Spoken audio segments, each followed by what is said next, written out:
إن الحمد لله نحمده ونستعينه ونستغفره ونعوذ بالله من شرور أنفسنا ومن سيئات أعمالنا من يهده الله فلا مضل له ومن يضلله فلا هادي له وأشهد أن لا إله إلا الله وحده لا شريك له وأشهد أن محمدًا عبده ورسوله أما بعد فإن خير الحديث كتاب الله وخير الهدي هدي محمد صلى الله عليه وسلم وشر الأمور محدثاتها وكل محدثة بدعة وكل بدعة ضلالة وكل ضلالة في النار فأعوذ بالله السميع العليم من الشيطان الرجيم بسم الله الرحمن الرحيم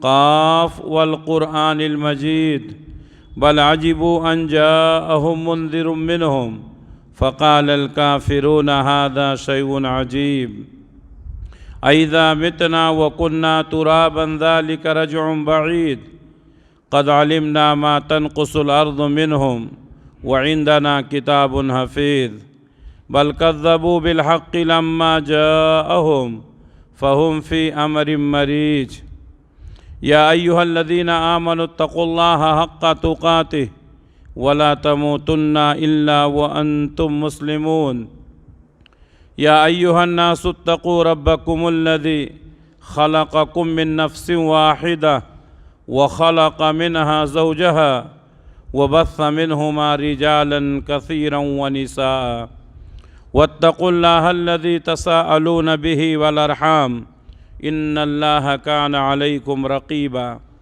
يا أيها الذين آمنوا اتقوا الله وقولوا قولا سديدا يصلح لكم أعمالكم ويغفر لكم ذنوبكم ومن يطع الله ورسوله فقد فاز فوزا عظيما ہر طرح کی تعریف اس اللہ رب العالمین کے لیے لائق اور زیبا جو سارے جہان کا اکیلا خالق ہے، مالک ہے، حاکم ہے، رازق ہے، جس کے ہاتھ میں پوری دنیا کی بادشاہت ہے اور جو اپنے عرش پر ہوتے ہوئے پوری کائنات کا نظام چلا رہا ہے۔ بعدہ اس کے تمام نبیوں اور رسولوں پر درود و سلام نازل ہوں، خصوصاً آخری نبی حضرت محمد مصطفیٰ صلی اللہ علیہ وسلم پر، جو آخری نبی، آخری رسول، آخری پیغمبر بنا کر اس دنیا کے لیے بھیجے گئے، جن کے بعد اب قیامت تک کوئی نبی آنے والا نہیں ہے۔ محترم حاضرین، ہم سب اللہ کے بندے ہیں۔ اللہ نے ہم سب کو پیدا کیا ہے اور اللہ نے ہم سب کو اس لیے پیدا کیا ہے تاکہ ہم اللہ کی عبادت کریں، لیکن اکثر لوگ اللہ کی عبادت کا مفہوم نہیں سمجھتے اور اس کے تقاضے پورے کرنے سے قاصر ہیں۔ آج کے خطبے میں انشاءاللہ بتانے کی کوشش کروں گا کہ عبادت کا مفہوم کیا ہے اور اس کے فوائد کیا ہیں۔ اللہ سے دعا ہے کہ اللہ رب العالمین مجھے حق بات کہنے کی اور آپ حضرات کو سننے اور سمجھنے کی اور ہم تمام لوگوں کو حق بات قبول کرنے کی اور عمل کرنے کی توفیق عنایت فرمائے۔ اللہ تبارک و تعالیٰ نے قرآن مجید میں انسان کی پیدائش کا مقصد بتایا، وَمَا خَلَقْتُ الْجِنَّ وَالْإِنسَ إِلَّا لِيَعْبُدُونَ۔ ہم نے تمام انسانوں اور جنوں کو اس لیے پیدا کیا ہے تاکہ وہ میری عبادت کریں۔ اللہ تعالیٰ نے ہم کو دنیا میں اس لیے پیدا کیا ہے تاکہ ہم اس کی عبادت کریں۔ اکثر لوگ اس مقصد سے غافل ہیں اور اکثریت یہ سمجھتی ہے کہ ہم دنیا میں اس لیے آئے ہیں کہ کھائیں پئیں موج مستی کریں اور دنیا سے چلے جائیں گے۔ اسی لیے آپ دیکھیں گے کہ اکثر لوگ دنیا کے پیچھے زیادہ محنت کر رہے ہیں۔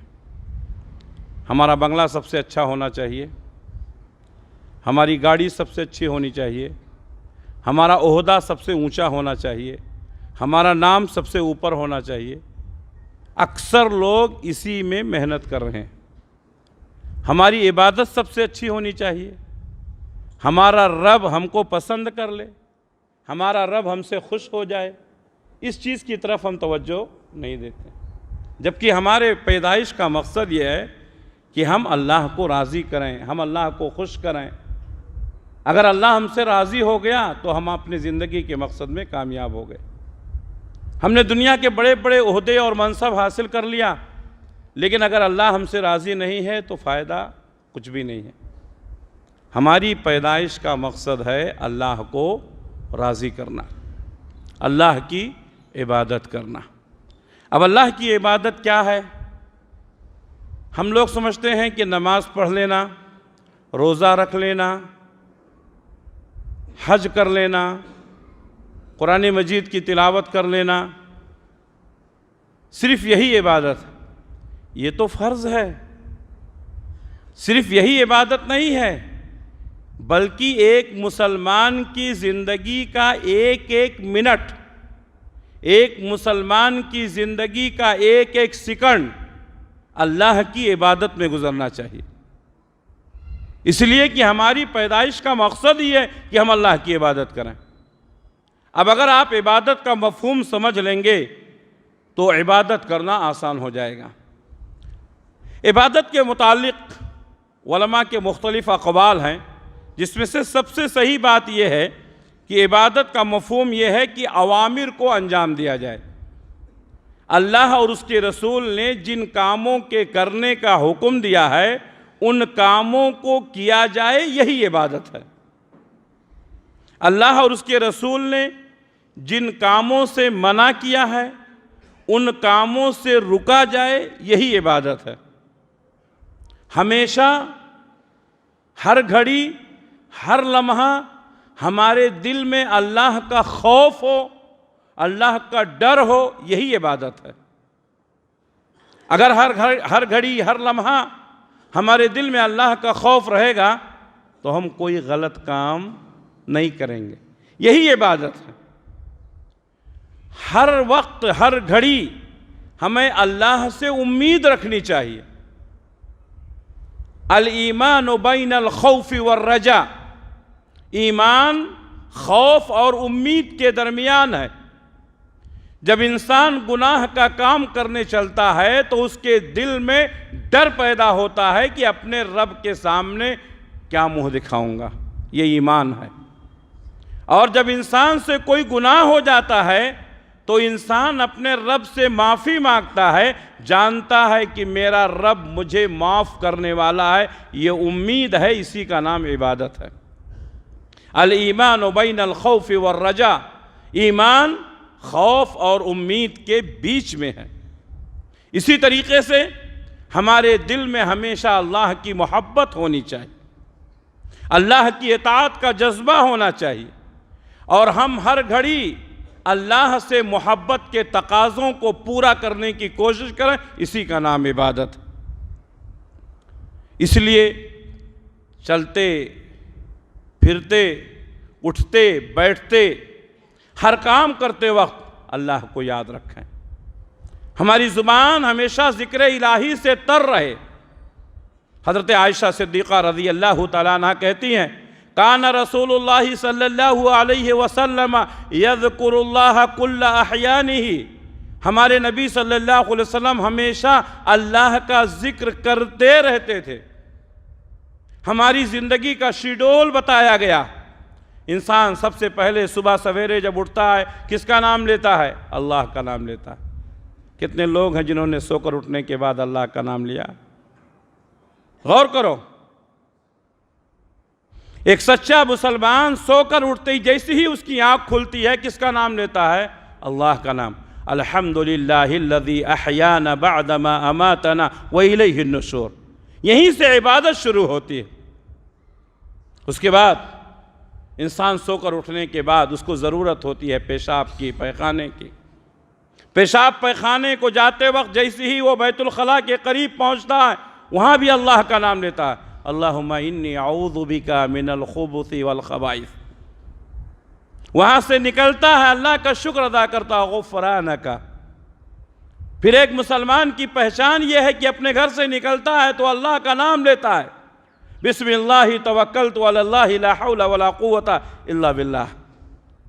راستے میں چلتے ہوئے اللہ کا نام لیتا ہے، مسجد میں پہنچتا ہے اللہ کا نام لیتا، اللہم افتح لی ابواب رحمتک۔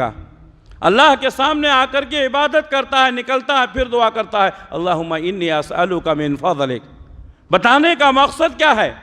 ہمارے اسلام نے ہم کو ایک شیڈول پیش کیا ہے، اسی شیڈول کے مطابق اگر ہم زندگی گزاریں گے تو ہمارا ہر قدم جو اٹھے گا وہ عبادت ہوگا، ہماری ایک سانس جو نکلے گی وہ عبادت ہوگی۔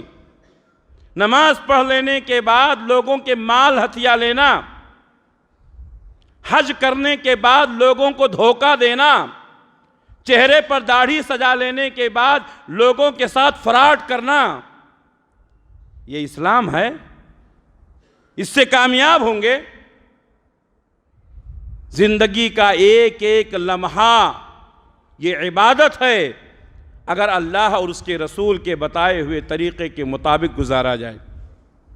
اسی طریقے سے جب انسان روزی کے لیے نکلتا ہے، حلال روزی تلاش کرنا، حرام سے اپنے آپ کو بچانا، 2 وقت کے بجائے 1 وقت کھانا، پھٹے پرانے کپڑے پہن لینا، ٹوٹے پھوٹے گھروں میں گزارا کر لینا، لیکن اللہ کی نافرمانی نہیں کرنا، حرام مال نہیں کمانا، یہ عبادت ہے۔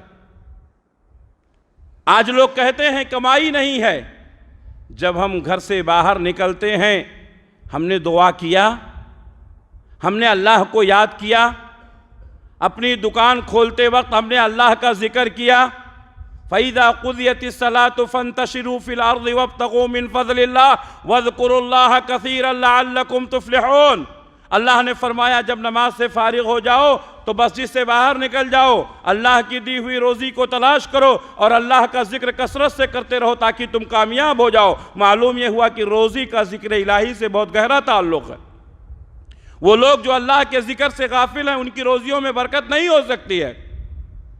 حلال روزی کماؤ، 2 روٹی کے بجائے 1 روٹی کھاؤ، حلال کھاؤ، پھٹے پرانے کپڑے پہن لو لیکن حلال روزی کماؤ، اس میں برکت ہے، حلال روزی کھاؤ۔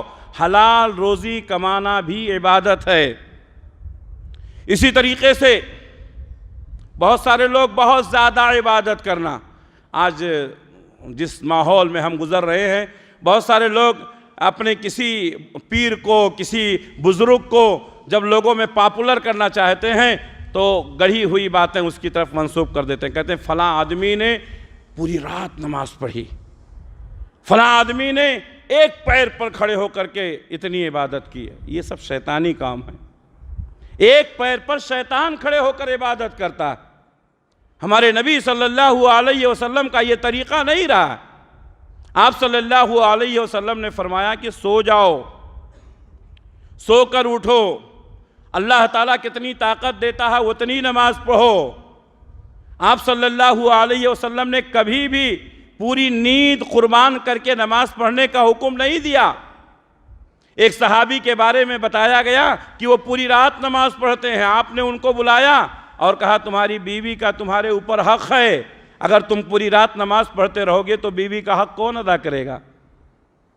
آپ نے فرمایا تمہارے جسم کا تمہارے اوپر حق ہے، اگر تم پوری رات نماز پڑھتے رہو گے تو تمہارے جسم کو راحت کیسے ملے گی؟ ہمارے نبی صلی اللہ علیہ وسلم نے فرمایا جو اس لیے آرام کرتا ہے تاکہ اس کے جسم کو راحت ملے اور اس کی عبادت میں کنٹینیوٹی ہو، تو یہ عبادت، یہ سونا، یہ راحت اس کے لیے عبادت بن جاتا ہے۔ اللہ کے نبی صلی اللہ علیہ وسلم کے وہ 3 صحابہ جنہوں نے آ کر ذکر کیا تھا میں پوری رات نماز پڑھوں گا، میں کبھی شادی نہیں کروں گا، میں ہمیشہ روزے رکھوں گا، اللہ کے نبی نے ان کو ڈانٹا، کہا پوری رات نماز پڑھنا یہ درست نہیں ہے، میں اللہ کا رسول ہوں، میں نماز بھی پڑھتا ہوں اور سوتا بھی ہوں، میں نفلی روزے بھی رکھتا ہوں، کبھی بغیر روزے کی بھی رہتا ہوں، میں نے شادی بیاہ کی ہے، بغیر شادی بیاہ کے رہنا یہ کوئی عبادت نہیں ہے۔ تو میرے بھائیوں، عبادت کے لیے طاقت حاصل کرنا، جسم کو راحت پہنچانا تاکہ اللہ کی عبادت بہتر طریقے سے ہو سکے، یہ بھی عبادت ہے۔ اسی طریقے سے جسم کو مضبوط بنانا، المؤمن القوی خیر واحب الی اللہ من المؤمن الضعیف، مضبوط مومن، طاقتور مومن کمزور مومن سے بہتر ہے، لیکن خیر دونوں میں ہے۔ آپ دیکھیں گے کہ جو مضبوط مومن ہوتا ہے نماز پڑھنے میں اس کو کوئی پریشانی نہیں ہوتی ہے، جو کمزور رہتا ہے اس کے کمر میں درد، اس کے گھٹنے میں درد، اس کو چکر آتا ہے، وہ مسجد کو نہیں آ پاتا ہے، رمضان کے مہینے میں روزے نہیں رکھ پاتا۔ جسم کو مضبوط کرنا تاکہ اللہ کی عبادت بہتر طریقے سے کر سکیں، یہ بھی عبادت ہے، یہ بھی عبادت ہے۔ اللہ کے نبی صلی اللہ علیہ وسلم جو دعا کرتے تھے، اے اللہ مجھے ایسی زبان دے جو تیرا ذکر کرتی رہے، اے اللہ مجھے ایسا دل دے جو ہمیشہ تیرا شکر ادا کرتا رہے، اور اے اللہ میرے جسم میں قوت اور طاقت عطا فرما جو تیری عبادت میں لگا رہے۔ تو اپنے جسم کو مضبوط کرنا تاکہ عبادت بہتر طریقے سے کر سکیں، یہ بھی عبادت ہے۔ اسی طریقے سے کاروبار میں سچائی کا، وفاداری کا، دیانتداری کا خیال رکھنا، یہ بھی عبادت ہے۔ جو جھوٹ بولتے ہیں، جو فراڈ کرتے ہیں، جو دھوکہ دیتے ہیں، وہ عبادت کا حق نہیں ادا کر سکتے۔ اس لیے اگر کوئی شخص نماز پڑھتا ہے لیکن تجارت میں لوگوں کو دھوکہ دیتا ہے، اس کی عبادت صحیح نہیں ہے۔ اپنی عبادتوں کو پاک کرو، اپنی کمائی کو پاک کرو۔ لوگوں کے ساتھ دھوکہ دھڑی کرنا شریعت میں اس سے منع کیا گیا۔ اسی طریقے سے والدین کا، رشتہ داروں کا، اپنی اولاد کا حقوق ادا کرنا، اس کو بھی عبادت کہا گیا۔ جو آدمی عبادت کرتا ہے لیکن اس کے ماں باپ اس کی محبت کے لیے ترس رہے ہیں، اس کی عبادت اللہ کے ہاں قبول نہیں ہوگی۔ جو آدمی عبادت تو کرتا ہے لیکن اپنی بیوی کا حق نہیں ادا کرتا ہے، اپنے بچوں کا حق نہیں ادا کرتا ہے، وہ عبادت کا حق نہیں ادا کر سکتا ہے۔ عبادت کے ساتھ ساتھ بیوی بچوں کے حقوق، والدین کے حقوق اور رشتہ داروں کے حقوق بھی ادا کرنا ہے، یہ بھی عبادت ہے۔ اسی طریقے سے کوئی آدمی عبادت تو کرتا ہے لیکن لوگوں سے میل جول اس کا صحیح نہیں ہے۔ کسی سے ملتا ہے تو نفرت لے کر کے، کسی سے ملتا ہے تو ماتھے پر شکن ہے، سلوٹیاں پڑی ہوئی ہیں، کسی سے صحیح منہ بات نہیں کرتا ہے، وہ عبادت کا حق نہیں ادا کر سکتا۔ ہمارے نبی نے یہ حکم دیا ہے کہ ایک مسلمان دوسرے مسلمان سے ملے تو خندہ پیشانی کے ساتھ ملے، مسکراتے ہوئے ملے، تاکہ سامنے والے کو احساس ہو یہ میرا اپنا ہمدرد ہے۔ لا تحقرن من المعروف شیئا ولو ان تلقى اخاك بوجه طلق۔ کسی بھی نیکی کو معمولی نہ سمجھو، اگرچہ تمہارے بھائی کے ساتھ خندہ پیشانی سے ملاقات کرنا، تو ہمیں چاہیے کہ ان باتوں کا خیال کریں۔ اسی طریقے سے عبادت کا سب سے اعلیٰ مفہوم وہ ہے کہ ایک اللہ کی عبادت کی جائے، طاغوت سے اپنے آپ کو بچایا جائے۔ اللہ تبارک و تعالیٰ نے جتنے نبی، رسول، پیغمبر بھیجا ان تمام کا مقصد یہی تھا کہ لوگوں کو ایک اللہ کی عبادت سے جوڑ دیا جائے اور طاغوت سے ان کو بچا لیا جائے۔ اللہ نے فرمایا وَلَقَدْ بَعَثْنَا فِي كُلِّ أُمَّةٍ رَسُولًا أَنِ اعْبُدُوا اللَّهَ وَاجْتَنِبُوا الطَّاغُوتَ۔ ہم نے ہر امت کے اندر ایک رسول بھیجا جن کا مقصد کیا تھا؟ أَنِ اعْبُدُوا اللَّهَ وَاجْتَنِبُوا الطَّاغُوتَ، ایک اللہ کی عبادت کرو اور طاغوت سے بچاؤ۔ اللہ کے علاوہ جتنے کی عبادت کی جاتی ہے سب طاغوت ہیں، چاہے وہ کھڑے ہوں یا پڑے ہوں، چاہے وہ مرے ہوں یا زندہ ہوں۔ اللہ کے علاوہ جن کی بھی عبادت کی جاتی ہے وہ سب طاغوت ہیں۔ اپنے آپ کو ان سے بچانا یہ بھی عبادت۔ اسی طریقے سے اگر ہم عبادت میں کامیاب ہونا چاہتے ہیں تو ہمیں چاہیے کہ اپنے آپ کو شیطان کی بندگی سے بچائیں۔ شیطان کو اللہ نے نافرمانی کی وجہ سے جنت سے نکال دیا، اب شیطان یہ سوچتا ہے کہ انسان کو بھی جنت سے محروم کروا دے۔ اس لیے شیطان کی کوشش ہوتی ہے کہ کوئی عمل آپ سے کروائے، ہم سے کروائے، تاکہ ہم جنت سے محروم ہو جائیں۔ ہمیں شیطانی ہتھ کنڈوں کو سمجھ کر کے اس سے اپنے آپ کو بچانا، یہ بھی عبادت ہے۔ آج بہت سارے لوگ عبادت تو کرتے ہیں لیکن شیطانی ہتھ کنڈوں سے اپنے آپ کو نہیں بچا پاتے۔ شیطانی ہتھ کنڈوں میں سب سے اہم کیا ہے؟ وہ آپ کو شرک میں مبتلا کرنا چاہتا، اور انسانوں کی اکثریت اس میں مبتلا ہے۔ آپ دیکھیں مسجدیں ویران ہیں، لیکن دوسرے اڈے جہاں پر شرکیہ کام کیے جاتے ہیں وہ کسی بھی شکل میں ہوں، اس کی وضاحت کی ضرورت نہیں ہے۔ کون کون سے شرک کے اڈے ہیں جہاں جو لوگ جا کر کے اپنا ماتھا ٹیکتے ہیں، جہاں لوگ جا کر کے مشکل کشائی اور حاجت روائی کی دہائی دیتے ہیں؟ غیروں کی بات چھوڑیے، اپنوں میں بھی اکثر لوگ شرک میں مبتلا ہیں۔ آج اللہ کے گھر ویران ہیں، غیروں کے گھر آباد ہیں۔ تو شیطان ہم کو یہ چاہتا ہے تاکہ ہم سے ایسا کام لے لے تاکہ ہم جنت سے محروم ہو جائیں۔ اپنے آپ کو شیطانی ہتھ کنڈوں سے بچانے کی کوشش کرو۔ اسلام یہ حکم دیتا ہے کہ حلال کھائیں، لیکن شیطان ہمیں حرام کمائی میں لالچ دکھا کر کے ہم کو حرام خوری میں مبتلا کرتا ہے۔ چنانچہ آپ دیکھیں گے بہت سارے لوگ، پیسہ آ رہا ہے تو کہاں سے آ رہا ہے، کون سے راستے سے آ رہا ہے، اس کا لینا ہمارے لیے حلال ہے یا حرام، اس کی فکر نہیں کرتے ہیں۔ ہمارے نبی صلی اللہ علیہ وسلم نے 1435 سال پہلے کہا تھا، ایک زمانہ آئے گا لوگ مال کے پجاری ہو جائیں گے، ان کو مال چاہیے، حلال طریقے سے آئے یا حرام طریقے سے آئے۔ آج ہم اسی دور سے گزر رہے ہیں۔ آج آدمی راتوں رات مالدار ہونے کے لیے حلال اور حرام کی تمیز کو ختم کر دیا ہے، اور آپ کو معلوم ہونا چاہیے کہ اگر کوئی آدمی حرام کماتا ہے، حرام کھاتا ہے، اس کی کوئی بھی عبادت اللہ قبول نہیں کرتا ہے۔ شیطانی ہتھ کنڈوں سے اپنے آپ کو بچائیں۔ اسی طریقے سے اللہ کے نبی صلی اللہ علیہ وسلم نے فرمایا کہ اپنی بیوی سے حلال طریقے سے ملنا یہ بھی عبادت ہے۔ صحابہ کرام نے پوچھا کہ اے اللہ کے رسول، آدمی اپنی بیوی سے ہم بستری کرتا ہے، شہوت پوری کرتا ہے، اس میں بھی اس کو ثواب ملتا ہے، اس میں بھی صدقے کا ثواب ہے؟ ہمارے نبی نے فرمایا ہاں، اگر آدمی کے اندر شہوت بیدار ہو اور وہ غلط طریقے سے اپنی شہوت کو پوری کرے تو بتاؤ کہ اس کو گناہ ملے گا کہ نہیں؟ صحابہ نے فرمایا اے اللہ کے رسول، اگر آدمی غلط طریقے سے اپنی شہوت کو پوری کرے گا تو اس کو گناہ ملے گا؟ ہمارے نبی نے فرمایا صحیح طریقے سے پورا کرتا ہے تو ثواب بھی ملتا ہے۔ اپنی بیوی سے شہوت پوری کرنا یہ ثواب کا کام ہے، صدقہ ہے۔ شیطان ہمارے دلوں میں وسوسے ڈالتا ہے، بیوی کے علاوہ دوسری عورتوں کو خوبصورت بنا کر ہمارے سامنے پیش کرتا ہے، اور ہمارے نوجوان وقتی طور پر ان کی حسن اور خوبصورتی کو دیکھ کر کے اپنے آپ کو ان کی طرف مائل کر لیتے۔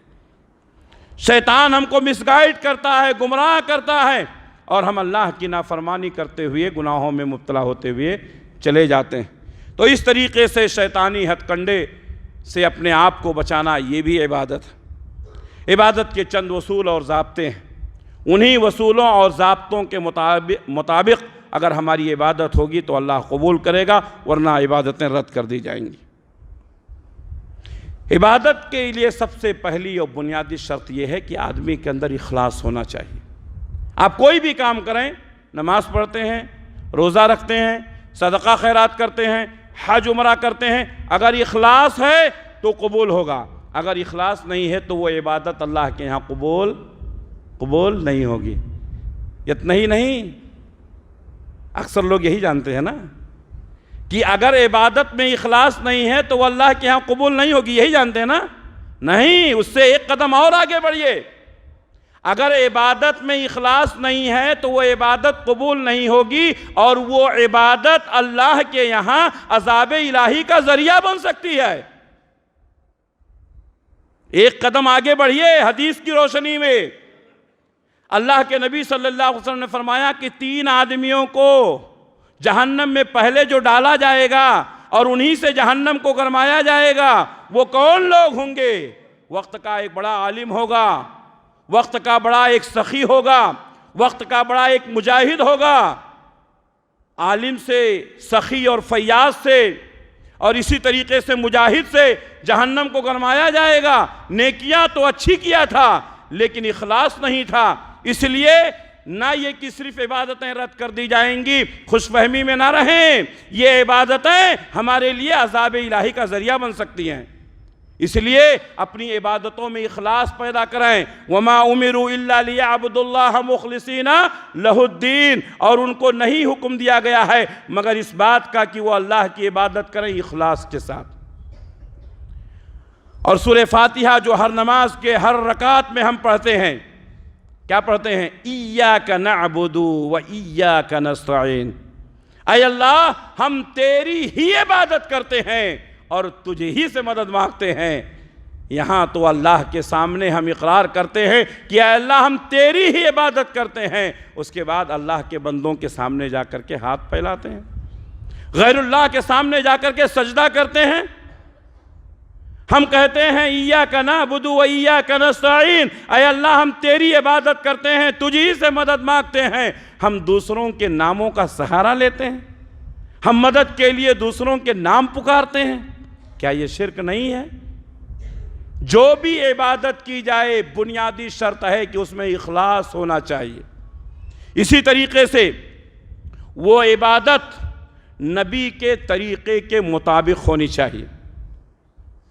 اس لیے کہ اگر وہ عبادت نبی کے طریقے سے ہٹ کر ہے، نبی سے ثابت نہیں ہے، جیسا کہ بہت سارے لوگ عبادت کے نام پر بہت بڑے بڑے کام کرتے ہیں، لاکھوں کروڑوں روپے خرچ کیے جاتے ہیں محبت رسول کے نام پر، لاکھوں کروڑوں روپے خرچ کیے جاتے ہیں سیرت النبی کے جلسے پر، لیکن اگر وہ طریقہ نبی سے ثابت نہیں ہے وہ طریقہ قابل قبول نہیں ہوگا، وہ بدعت ہے. اللہ کے نبی صلی اللہ علیہ وسلم نے فرمایا من احدث فی امرنا ما لیس منہ فہو رد. ہماری شریعت میں کوئی نئی بات ڈالتا ہے، عبادت کا کوئی نیا طریقہ نکالتا ہے جو مجھ سے ثابت نہیں ہے تو وہ قابل رد ہے. اب آپ سوچ لیں کہ نیکی کے نام پر، ثواب کے نام پر جو کام کیے جاتے ہیں وہ نبی سے ثابت ہیں کہ نہیں؟ اگر ثابت نہیں ہیں تو وہ بدعت ہے. اور ہمارے نبی نے فرمایا کل بدعت ضلالہ، ہر بدعت گمراہی ہے. وَكُلُّ ضَلَالَةٍ فِي النَّارِ، اور ہر گمراہی انسان کو جہنم میں لے جانے والی ہے. آپ کو اس بات کا خطرہ تھا کہ آگے چل کر کے آپ کی امت میں بدعتیں پیدا ہو جائیں گی، اس لیے اللہ کے نبی صلی اللہ علیہ وسلم جب بھی خطبہ دیتے تھے آپ صلی اللہ علیہ وسلم یہ بات ضرور کہتے تھے فَإِنَّ كُلَّ مُحْدَثَةٍ بِدْعَةٍ وَكُلَّ بِدْعَةٍ ضَلَالَةٍ وَكُلَّ ضَلَالَةٍ فِي النَّارِ. اے میری امت کے لوگوں سن لو، دین میں نیا بات، دین میں نیا کام، دین میں نئی بات، دین میں نیا طریقہ نکالنا یہ بدعت ہے. کل محدثۃ بدعہ، دین میں جو نیا کام شروع کیا جائے وہ بدعت ہے. وہ کل بدعۃ ضلالہ، اور ہر بدعت گمراہی ہے. وہ کل ضلالۃ فی النار، اور ہر گمراہی کا ٹھکانہ کہاں ہے؟ جہنم میں ہے. ایک اور حدیث میں اللہ کے نبی نے فرمایا من عمل عملا لیس علیہ امرنا فہو رد. اگر کسی نے کوئی ایسا کام کیا جس پر ہمارا مہر نہیں ہے، جو عمل ہم سے ثابت نہیں ہے، تو وہ کیا ہے؟ مردود ہے، اس کو قبول نہیں کیا جائے گا. تو عبادت کے لیے دوسری شرط یہ ہے کہ جو عبادت ہم کر رہے ہیں وہ نبی سے ثابت ہو. تیسری بات، عبادت کی مقدار اور کیفیت دونوں نبی سے ثابت ہو. آج جمعہ کا دن ہے، پہلے خطبہ ہے، بعد میں 2 رکعت نماز، یہ نبی سے ثابت ہے. اگر کوئی شخص پہلے 2 رکعت نماز پڑھے بعد میں خطبہ دے تو یہ کیا ہو جائے گا؟ غلط ہو جائے گا. اللہ کے نبی صلی اللہ علیہ وسلم عیدین کے دن عید کی نماز پہلے پڑھتے تھے، خطبہ بعد میں دیتے تھے. یہ نبی کا طریقہ ہے. اگر کوئی عید سے پہلے خطبہ دیتا ہے تو یہ غلط ہے. جمعہ کے دن خطبہ پہلے ہے، عید نماز بعد میں ہے. عید کے دن نماز پہلے ہے، خطبہ بعد میں ہے. اگر ہم طریقے کو بدلیں گے تو یہ عبادت اللہ کے ہاں قبول نہیں ہوگی. پہلے جمعہ کا خطبہ ہوگا، پھر جمعہ کی نماز ہوگی. آپ سے وہ بات ثابت ہو، وطن ہی مقدار ہو. ہم روز 4 رکعت ظہر کی نماز پڑھتے ہیں، لیکن جمعہ کے دن وہ 4 رکعت نہیں، جمعہ کی نماز پڑھتے ہیں 2 رکعت. کیوں؟ ہمارے نبی سے 2 رکعت ثابت ہے. اب اگر کوئی شخص یہ سوچے کہ آج جمعہ کا دن ہے، بہت ہی مبارک دن ہے، ہم روز 4 رکعت پڑھتے تھے، آج 2 ہی رکعت کیوں پڑھیں، اس لیے جمعہ کی 2 رکعت کے بجائے وہ 4 رکعت پڑھ لے، تو یہ غلط ہو جائے گا۔ عبادت کے لیے ضروری ہے کہ وہ عبادت ہمارے نبی سے ثابت ہو، اور آپ نے کتنا کیا ہے اور کیسے کیا ہے وہ بھی۔ یہ میں نے مثال دی، ہر عمل میں اسی پر قیاس کر سکتے ہیں۔ اسی طریقے سے عبادت کرتے وقت ہمارے دل میں یہ احساس ہونا چاہیے کہ ہم اللہ کو دیکھ رہے ہیں۔ الاحسان ان تعبد اللہ کأنک تراہ فإن لم تکن تراہ فإنہ یراک۔ احسان یہ ہے کہ تم اللہ کی عبادت کرو، اللہ کی عبادت کرو تو تمہیں اس بات کا احساس ہونا چاہیے کہ تم اللہ کو دیکھ رہے ہو۔ فَإِن لَمْ تَكُنْ تَرَاهُ فَإِنَّهُ يَرَاكَ، اگر تم نہیں دیکھ رہے ہو تو اللہ تم کو دیکھ رہا ہے۔ اس لیے میرے بھائیوں، ہمیں چاہیے کہ ہم عبادت کرتے وقت اس بات کا احساس کریں کہ ہم اللہ کے سامنے کھڑے ہوئے ہیں، اور عبادت میں کنسنٹریشن پیدا کریں، عاجزی پیدا کریں، خاکساری پیدا کریں۔ جو عبادتیں غفلت کے ساتھ کی جاتی ہیں وہ عبادتیں اللہ قبول نہیں کرتا۔ ہم اللہ کے سامنے کھڑے، کسی بڑے آدمی کے پاس آدمی جاتا ہے تو کیسا ادب کے ساتھ کھڑا ہوتا ہے، اللہ کے سامنے کھڑے ہیں، کچھ احساس ہی نہیں ہے لوگوں کو، ہماری حرکتیں کیسی رہتی ہیں، ہمارے معاملات کیسے، کائنات کے رب کے سامنے کھڑے ہیں، وہ رب ذوالجلال ہے، اس کے سامنے ہم کھڑے ہیں، ہمیں احساس تک نہیں ہے کہ ہمارا رب ہم کو دیکھ رہا ہے۔ تو ہمیں چاہیے کہ عبادت میں ہم یہ خوف پیدا کریں کہ ہم اللہ کے سامنے کھڑے ہیں، ہم اللہ کو دیکھ رہے ہیں، ہم اللہ سے گفتگو کر رہے ہیں۔ اگر ہم نہیں دیکھ رہے ہیں تو اللہ ہم کو دیکھ رہا ہے۔ اگر اس ناحیے سے عبادت کریں گے، اس طریقے پر عبادت کریں گے تو اس کے بہت سارے فوائد ہم کو ملیں گے۔ سب سے پہلا فائدہ یہ ہے کہ ہم شیطان کے غلبے سے محفوظ رہیں گے۔ یہ دعائیں، یہ عبادتیں، یہ اذکار پروٹیکشن ہیں، اللہ ان کے ذریعے سے ہمیں شیطان کے حربوں سے محفوظ رکھتا ہے۔ ایک مثال دوں گا، اگر میں یہ مثال دوں کہ شیطان کے حربوں سے ہم کیسے بچ سکتے ہیں، مستقل خطبہ ہوگا۔ صرف ایک مثال دوں، ابھی ہم لوگ اپنے گھر سے نکلے، مسجد کے لیے آئے، سنت طریقے سے آئے ہیں۔ سنو، اللہ کے نبی صلی اللہ علیہ وسلم نے فرمایا، جو شخص اپنے گھر سے نکلتا ہے، دعا پڑھتا ہے، بسم اللہ توکلت علی اللہ لا حول ولا قوت الا باللہ، اگر کوئی شخص اپنے گھر سے نکلتے وقت یہ دعا پڑھ لیا، شیطان خود کہتا ہے کفیتا و ہدیتا و اقیتا، تیرے لیے تو تیرا رب کافی ہو گیا، اب تیرے اوپر کسی کا کوئی زور نہیں چلے گا۔ ہدیتا، تجھے ہدایت دی گئی۔ معلوم یہ ہوا کہ دعائیں کرنے سے پروٹیکشن ہوتی ہے، اللہ کی عبادت کرنے سے شیطان ہمارے اوپر حاوی نہیں ہو پاتا ہے۔ اور جب انسان اللہ کی عبادت سے اپنے آپ کو الگ کر لیتا ہے تو وہ گندی تصویریں دیکھتا ہے، گندی فلمیں دیکھتا ہے، گندے خیالات آتے ہیں، اللہ کو چھیڑ کر دوسروں کے دربار میں جاتا ہے، دوسروں کے ناموں کی دہائی دیتا ہے، دوسروں کو مشکل کشا حاجت روا سمجھتا ہے۔ تو عبادت کا پہلا فائدہ یہ ہے کہ انسان شیطانی حربوں سے محفوظ رکھتا ہے۔ آپ جتنا زیادہ اپنے آپ کو عبادت میں لگائیں گے اتنا ہی زیادہ شیطان کو آپ قابو میں رکھیں گے، شیطان آپ کے اوپر حاوی نہیں ہو پائے گا۔